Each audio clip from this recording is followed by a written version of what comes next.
Hello and welcome. मैं रशिका शर्मा, आपकी host और आपकी दोस्त, स्वागत करती हूँ आपका हमारे शो मीडिया की पाठशाला में। नाम से तो आप रूबरू हो ही चुके हैं, मीडिया की पाठशाला, यानी यहाँ आपको हम बताने वाले हैं वो हर चीज़ जो एक मीडिया पर्सनालिटी के लिए जानना बहुत ही ज़रूरी है। और आज हम बात करने वाले हैं एक ऐसे टॉपिक को लेकर जो कि बहुत ही अहम किरदार निभाता है मीडिया में, या फिर यूँ कह दें क्या मीडिया को ये ही चलाता है। जी हाँ, मैं बात कर रही हूँ जर्नलिज्म की। आज हम आपको यहाँ बताने वाले हैं आखिर क्या है जर्नलिज्म। क्या जर्नलिस्ट और टीवी जर्नलिस्ट एक ही हैं या फिर हैं दोनों अलग? क्या खूबियां होनी चाहिए एक काबिल टीवी जर्नलिस्ट बनने के लिए? और क्या आप भी बनना चाहते हैं टीवी जर्नलिस्ट? तो ये वीडियो आपके बहुत ही काम आने वाली है। तो आइए बात करते हैं जर्नलिज्म की। जैसा आप, मैं और हम सभी जानते हैं, डेमोक्रेसी का फोर्थ पिलर है जर्नलिज्म, जो कि पेपर और ऑडियो वीडियो इनके माध्यम से हम उपयोग में लेते हैं।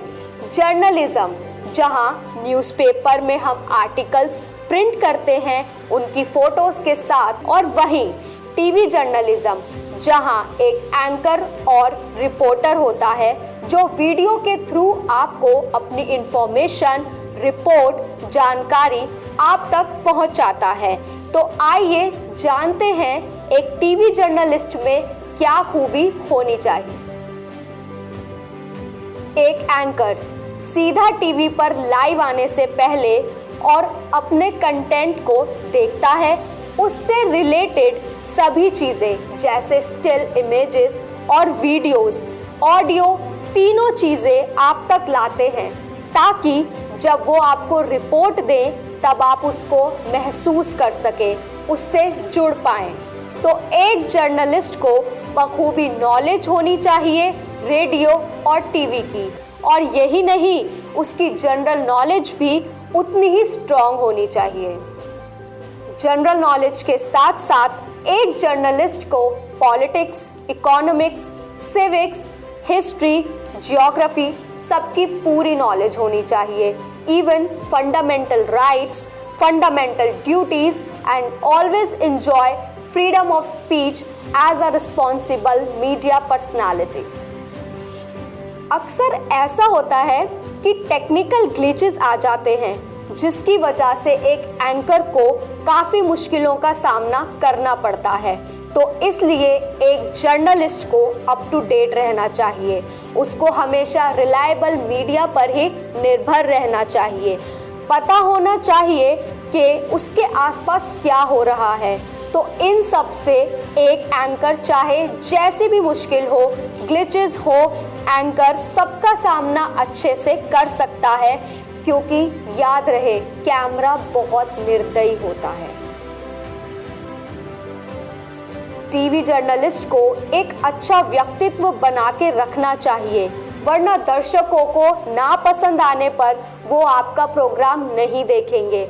आपकी इंगेजमेंट लेवल, जो आपकी ऑडियंस के साथ इंटरेक्ट होती है, बनी रहती है, वो काफ़ी लो हो जाएगी। एक जर्नलिस्ट को पुख्ता खबरों के साथ जानकारी देनी चाहिए, बिना किसी भेदभाव और निजी राय के। एक एंकर को, एक टीवी जर्नलिस्ट को अपने सामने वाली ऑडियंस को ध्यान में रखकर ही सारी बातें कहनी चाहिए, अपनी इंफॉर्मेशन पहुंचानी चाहिए, ताकि सामने वाली ऑडियंस में से किसी की भी फीलिंग्स, इमोशंस हर्ट ना हो। एक जर्नलिस्ट सिर्फ टीवी या न्यूज़पेपर तक ही सीमित नहीं होता, वो रेडियो पर भी उतना ही एक्टिव होता है जितना वो एक टीवी पर न्यूज़ देते वक्त होता है। तो इसलिए एक जर्नलिस्ट की आवाज़ में हमेशा एक ठहराव और स्पष्टता होनी चाहिए। एक अच्छा जर्नलिस्ट न्यूज़पेपर को माध्यम बनाकर अपने आप को बेहतर कर सकता है, शब्दों की खोज और रिपोर्ट पेश करने के अंदाज में। एक जर्नलिस्ट की कमांड यानी पकड़ होनी चाहिए लैंग्वेजेस को लेकर, भाषाओं को लेकर कि उसे हिंदी और इंग्लिश लैंग्वेज के साथ साथ एक रीजनल लैंग्वेज आना भी बहुत ज़रूरी होता है, ताकि वो अपनी लोकल ऑडियंस के साथ इजीली कनेक्ट कर सके। एक एंकर को कंटेंट राइटिंग आनी उतनी ही ज़रूरी है जितना सही बोलना, क्योंकि जब एक जर्नलिस्ट अच्छे से लिखना जानता होगा तब वो रिपोर्ट भी अच्छे से पेश कर पाएगा। हर एक इंसान की अपनी अलग पर्सनैलिटी होती है जिससे वो पहचाना जाता है। ऐसे ही टीवी पर आने के लिए एक टीवी जर्नलिस्ट और एंकर की पर्सनैलिटी सबसे अलग होनी चाहिए, जैसे कि ही और she always smiling, eye contact, उनके हैंड मूवमेंट, बॉडी लैंग्वेज, उनका ड्रेसिंग सेंस सबसे अलग होना चाहिए। जैसे ग्रीन स्क्रीन पर एक एंकर जब अपने आप को प्रेजेंट करता है तो वो अपनी ड्रेसिंग का खास ख्याल रखता है। ग्रीन स्क्रीन पे जब आप हो तो ग्रीन कलर के क्लॉथ और एक्सेसरीज को अवॉइड करें ताकि एडिटिंग के टाइम पे ग्लिचेस ना हो। एक एंकर को हमेशा फोकस्ड रहना चाहिए, अपनी स्पीच को लेकर अपने डिक्शंस पर ध्यान देना चाहिए, सॉफ्ट स्पोकन होना चाहिए जिससे आपकी ऑडियंस आपके साथ बनी रहे। मीडिया पर्सनालिटी को हमेशा खुद को हेल्दी और फिट एंड फाइन रखना चाहिए। उनके चेहरे पर कभी भी ऑन कैमरा थकावट महसूस नहीं होनी चाहिए। अगर आप ही बोरिंग साउंड करने लगेंगे तो आपकी ऑडियंस तो ऑलरेडी डाउन हो जाएगी आपको देखकर। जितना आप एक्टिव रहेंगे उतनी एंगेजमेंट आपकी ऑडियंस के साथ बनी रहेगी। तो इसलिए एक मीडिया पर्सनालिटी को अपनी पहली प्रायोरिटी अपने काम को देनी चाहिए, बाकी बाद में सेकंड प्रायोरिटी अपनी फैमिली को। कभी भी फैमिली इश्यूज को अपने काम के साथ ना जोड़े, क्योंकि इससे आपको ही आपके काम में प्रॉब्लम फेस करनी पड़ सकती है। एक जर्नलिस्ट को ट्रैवलिंग का भी शौक होना चाहिए ताकि वो एडजस्ट कर पाए इजीली खुद को किसी भी जगह, नए लोगों के साथ, फूड और क्लाइमेट को भी वो इजीली अडेप्ट कर पाए।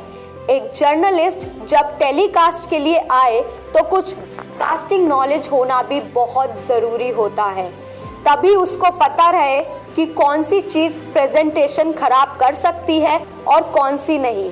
जैसे कि basic knowledge of lighting, camera placement, camera movement, क्या कलर्स होने चाहिए, स्टूडियो से रिलेटेड, उसके क्लॉथ से रिलेटेड, इमेज रेजोल्यूशन, हेडरूम कितना होना चाहिए, डायरेक्टर्स की कमांड पे एंकर का हमेशा ध्यान होना चाहिए, और सबसे मेन बात वीडियो एडिटिंग का सेंस उसको होना चाहिए।